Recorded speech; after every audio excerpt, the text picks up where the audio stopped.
I get comments I've never gotten before, of like people saying, you're too big. I like what you do. I like what you say. I appreciate your reporting. I appreciate what you're doing on the podcast. But why so muscular? Do you believe that is working against you? And why do you talk about the self-defense training so much? Why do you put that toxic masculinity out there? And what I don't understand is, and why I'm very interested in the work that you do, I don't understand how you can get to a better place without somebody having to be destroyed. And that masculinity has to go, which really has fed into this group of males that you're talking about. And even this phenomenon now that we're hearing about called involuntary celibacy, the incels.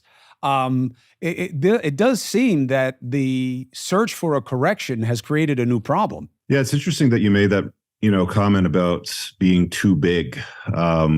First thing I noticed about you when I looked you up, because I wasn't too familiar with Chris Como. I mean, I'm a Canadian. I don't follow politics and I don't usually watch the news. I looked at the photograph and I'm like, he looks like a guy I would sit down and have a beer with, right? Like that's the first thing that I think when I look at you. Big neck, broad shoulders. You look like a guy that knows how to be competent in the, the realm of the world, especially if something were to happen, right?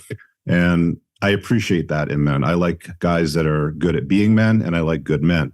To the point of combat, that you brought up, one of the chapters in my book that I talk about is I think men need to get into combat sports. We have a society of culturally weak, soft men. I see men walking around on a routine basis with female breast tissue, shaped like pears that don't look like they would be able to handle much if a bad situation would come their way.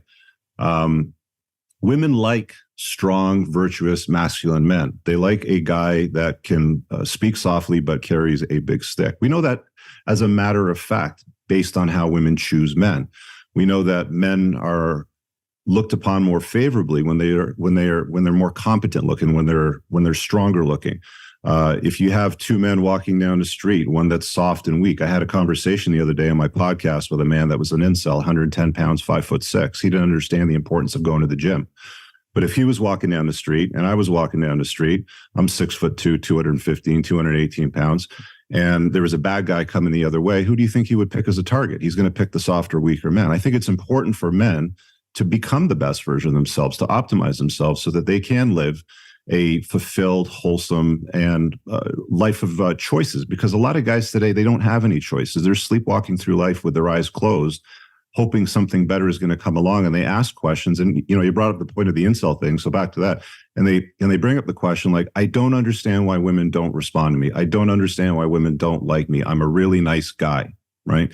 And it's like, having a conversation. I had a 90-minute conversation with this guy on my podcast, the incel. He just had so much difficulty understanding the importance of improving the optics and the physicality of strength and the looks of masculinity.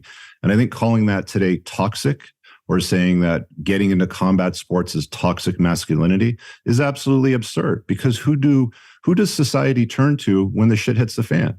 Big, strong men. Who do we turn to if another country comes and invades? I mean, I see men laying their lives on the line here in Ukraine today. All the women and children have left. They move them all to safety. It's the men that are disposable, and it's the women that are protected. And I don't think there's anything wrong with that. I think that a society functions better when men are the best versions of themselves and women are the feminine versions of themselves. I think we blur these lines now, and we tell women to become more like men, and we tell men to become more like women. Well, some people see that as balance. And while I have made a lot of the choices that you are promoting, I certainly understand that you don't have to look like The Rock to be a real man. And very often, we're not in medieval society anymore where we should have to think that we're going to have to defend ourselves with our hands. Now, again, yes, I've made that choice. Yes, it is important to me. But maybe that's a function of my inadequacy. I don't know. But I'm saying that I'm open to, you can be way more virtuous as a man than I am, but look nothing like me and not be able to take a punch as well. I'm okay with both. With both. I've made my own choices. Absolutely. They fall in line with what you're defining. I'm open to a different definition where we come together and where I see great need. is that I do believe that there is, just like there are crises among women on different levels with different parts of their persuasion and their persona, I see that with men too, but it's not allowed. We're not allowed to say what you're saying right now. Men are struggling. They feel they can't be their best selves. They've lost a sense of identity and place, that there's an appreciation gap, that men only feel valued if they are literally of quantitative value, that they're bringing in cash. Otherwise, they can't compete.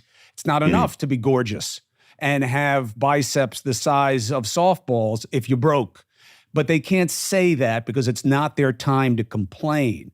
And I keep feeling that there's an audience of underserved males out there, and it's how I came to you, Richard Cooper, which is, in researching this, you speak to these men. And we'll talk more about how, but what do you make of that suggestion that there are a lot of men out there who are confused, worried, feel targeted, and feel incapable of being what they want to be? Well, there's always three words that I, respond to in that realm, and it's do the work. Men must become. We have to make something out of ourselves. And I think that message has been lost. We've been telling men for decades now through a function of media, Hollywood, society, marketing, education, culture, religion, you're good enough. You're good enough. Just be yourself and the right gal will come along. Good things will happen, if you just wait. And it's never been that way. Men have to compete in the world. We have to do the work. We have to compete. We have to make something out of ourselves. There's a stand-up comic, Chris Rock, in his special Tambourine. He said something that went absolutely viral, and I've tweeted it a number of times, and it blows up. He says, only women, children, and dogs are loved unconditionally. Men are only loved under the condition that they provide something along that line, right? And it's funny, and it's gone viral because there's truth to it, right? We are not the same. Men and women are different, and that's totally fine. And I think that if we learn to embrace the differences between men and women and understand how masculinity is valuable and understand how femininity is valuable and how the masculine should protect the feminine and how the feminine should complement the life of the masculine sort of thing, we can work together in a much more productive way instead of doing this stuff all the time where it's like, oh, we have this workplace issue. We have this inequality here. And I don't think that the issue is of equality anymore. I think we've moved past that. I really believe that men and women can do anything. There's, with some slight differences because men are physically stronger than women, but we can pretty much do anything that the other can if we really want to. It's really, I really struggle with this because it looks more like a supremacy movement now. It doesn't look like a movement towards equality. It seems like it's moving towards the subjugation of men. Bend the knee to everything we say. You're always wrong. If we point at you, then you must apologize. And I think that gets exhausting. And there's certain scenarios where a man must apologize. And I think there's certain, scenarios where if you've done something wrong, then you need to correct that and own it. But it seems like a lot of it is empty. I really hope you guys enjoyed that clip. If you want to watch the full-length podcast, you can find that over here, that clip's from. If you're newer to the channel, make sure you hit subscribe over here and pin down below in the top comment. You'll find a bunch of useful links to my website, my supplement line, books, and a bunch of other stuff. Have an amazing day. Peace out.